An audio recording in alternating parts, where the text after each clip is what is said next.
우리나라에서는 우리의 것으로 지금 해석되고 있다. 민속적인 것으로.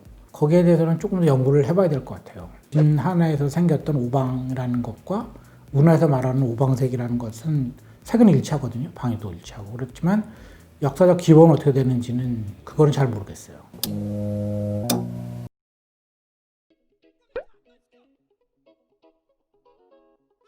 우리나라에도 오방색이라는 게 있는 것 같아요. 오방색.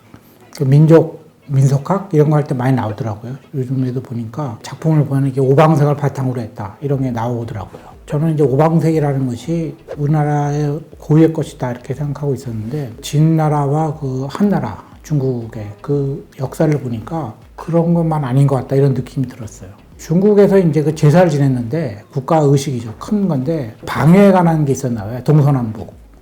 거기에 대해서 이제 제사를 지냈다고 하는데 거기에 쓰여진 것이 이제 사제라는 거죠. 방향이가 네 방향이니까 사제인데 중심이 있으니까 오제 이렇게 된 거죠. 그러니까 다섯 방향이라는 뜻인데 그것이 제가 보기에는 오방색 기원인 것 같아요. 제 느낌에는 자세히는 몰라도 왜냐하면 그 색깔이 똑같아요. 그러니까 동쪽이 청색이고 서쪽이 백색이고 그다음에 남쪽이 적색, 북쪽이 흑색, 그다음에 가운데가 황색이거든요.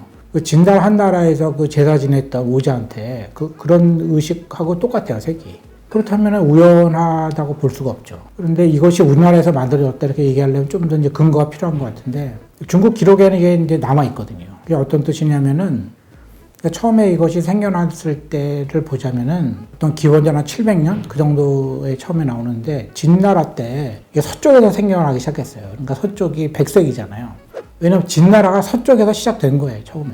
그래서 진나라가 이제 그 서쪽에 시작돼서 그쪽 황하를 따라서 그쪽으로 진격을 해나갔다는 얘기인데 그때 이제 하나하나 그 나라를 이제 복속시켰겠죠. 전쟁에서 이겼을 거 아니에요.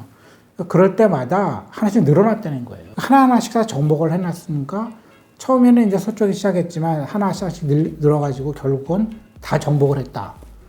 그럴 때 이제 중앙이 생긴 거죠. 그래서 이제 오방이라고 우리가 지금 부르는 것인데, 따라서 이런 것은 오방색이라는 것, 그 다음에 오제 그 제사를 지냈다는 것은 일시에 생긴 것이 아니라 역사적 사물이라는 거죠. 우리나라에서 말하는 그 오방색이랑 일치해요. 이 색깔이. 그래서 우리나라에서는 이 색깔을 굉장히 의미를 두고 해석하잖아요. 이렇게. 제가 보기에 그런 건 이제 나중에 만들어진 것 같아요. 나중에. 음양 오행설이라든가 이런 걸 이제 투입해서 해석을 한 건데, 그건 뭐 나중에 생긴 것이고, 처음에 시초는 그 진나라의 정복 과정이죠. 그러니까. 그 진나라가 이제 그 중국을 최초로 통일한 왕조라고 일컬어지잖아요. 근데 그 차례가 있었다는 거예요. 그래서 하나하나 이제 정복한 다음에 다 정복을 했다. 자기네가 사방을 다 통제한다는 그런 뜻이죠. 그래서 생긴 거라는 거예요. 이런 그 국가 의식이, 제사를 지내는 것이. 진나라가 굉장히 짧았잖아요. 통일한 다음에 그 존속 기간이 몇십 년밖에 안 됐기 때문에 오제한테 전부 제사 지내는 것은 한고조 때 시작됐다 그래요. 한나라를 처음에 세운 사람이 그걸 그대로 이어받았다는 거죠. 그래서 제사를 지냈고, 그게 뭐 한 기원전 한 200년, 206년 뭐 이 정도라고 기록에 남아있어요.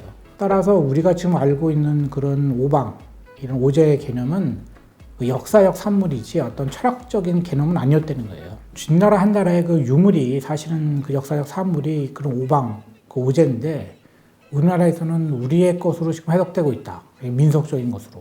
거기에 대해서는 조금 더 연구를 해봐야 될 것 같아요. 진하나에서 생겼던 오방이라는 것과 우리나라에서 말하는 오방색이라는 것은 색은 일치하거든요. 방위도 일치하고. 그렇지만 역사적 기본은 어떻게 되는지는 그거는 잘 모르겠어요. 그래서 최근에 보고에 의하면 몽골 같은 데 가보면은 우리나라에도 쓰는 오방색이 있다 이렇게 나와 있거든요.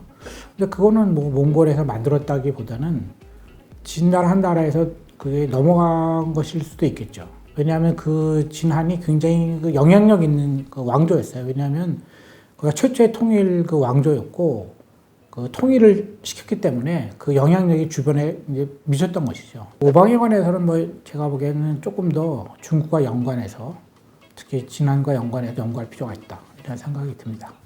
그래서 처음에는 여기서 생겼으니까 우리 것은 아니다 이렇게 얘기하는 건 너무 섣부른 것이고, 기원이 중국에 있다 하더라도 그걸 우리가 어떻게 받아들이고 어떻게 해석해서 우리 것을 만들어내냐는 또 전혀 다른 문제거든요.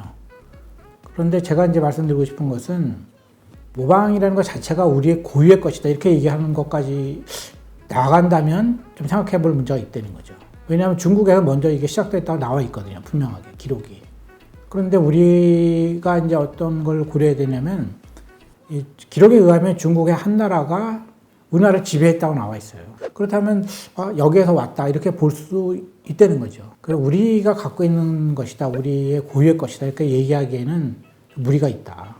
근데 보통 논의를 보면은 다른 건 몰라도 오방색이라는 것은 우리의 고유의 것이다 이런 주장이 있는 것 같더라고요. 근데 그렇게까지 나가는 거는 좀 무리고 고유의 것은 아니지만 또 문화 발전이고 문화 소용이니까 그건 문제가 없다. 제 짐작에는 중국인은 싸우지 않을 거예요. 중국은 전혀 그런 문제가 안에서 의심하거나 싸울 문제라고 생각 안 하겠죠. 자기네 역사는 굉장히 장황하게 쓰지만 주변에 있는 나라들은 이제 다 짤막짤막하게. 따라서 뭐 문화의 기원 이런 거 고유성 이런 거 가지고 중국이 논쟁할 리는 없다고 봐요.